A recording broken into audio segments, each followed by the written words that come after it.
Hello, and welcome to this tutorial on getting started with workflow. My name is Rahul Verma, and I am a product manager at Temenos. This is a three-part series on workflow, where I will give an overview of the workflow, design and configure it, and explain how you can invoke a workflow.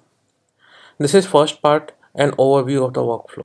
As part of Quantum V9, Temenos is releasing a new feature called Workflow, which allows you to design and execute your business processes. Workflow is based on BPMN 2.0 framework.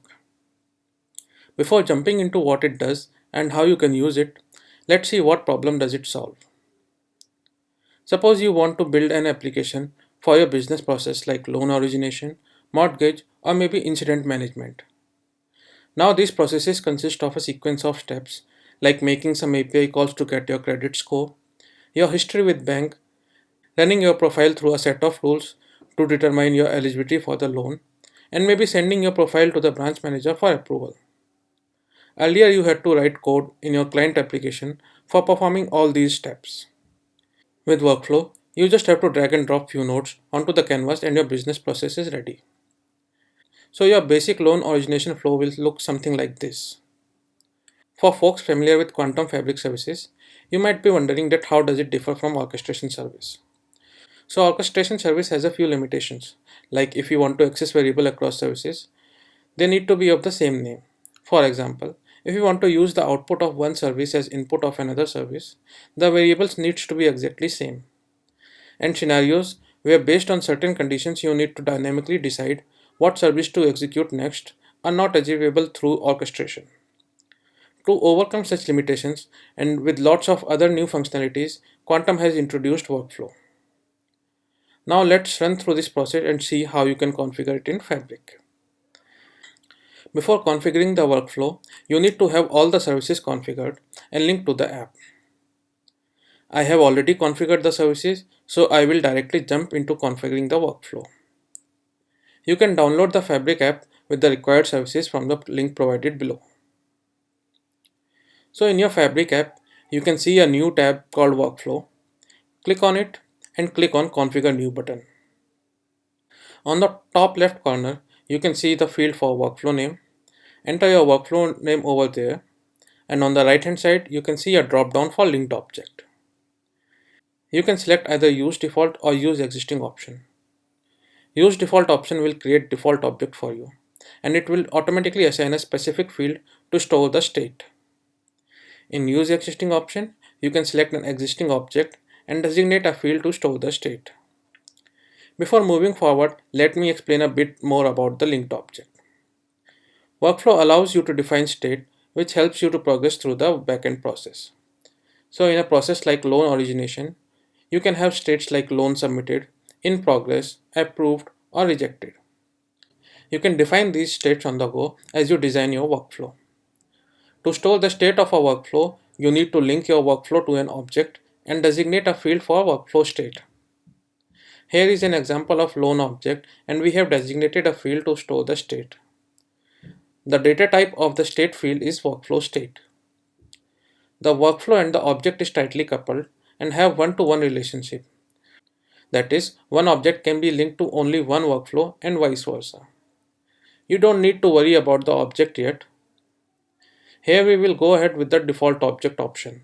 This will create a new object with the field to store workflow state. You can expand the canvas by clicking on the expand icon. On the left pane you can see all the nodes that you will require to design your workflow. The first two nodes in the palette are start and end node. Each workflow must start with a start node and all the branches of the workflow must end with end nodes. Next is message node. This node can be used to send email notifications. Next to it is the user task. As name signifies, this is used to depict some user action. This includes any work that is done outside the automated workflow context and involves a human interaction. For example, a technician repairing some equipment, or in our case, a branch manager approving the loan application. The workflow execution pauses at the user task and can be resumed once the human work is done. Next you see is the service task. Service task can be used to invoke any Fabric service like integration, orchestration, or object service. As I have already mentioned, Here you can only use the services which are already configured in the Fabric app. Besides service task is the business rule task. You can invoke a rule service using the business rule task. Rule service is another new addition to Quantum. You can define rules like industry standards or country specific norms, or in our case, rules to determine loan eligibility in rule service, and invoke these rules inside a workflow using the business rule task. Next is the script task. You can configure complex logic in a JavaScript service and invoke it in a script task. Last node is an exclusive gateway. This is a decision based gateway. Based on the defined conditions, the workflow can dynamically decide which path to take. The conditions on which the decision has to be made is defined on the outgoing flows of the exclusive gateway. The path for which the condition is evaluated to be true is taken. Hidden on the right hand side is the properties panel. You can configure properties for each of these nodes.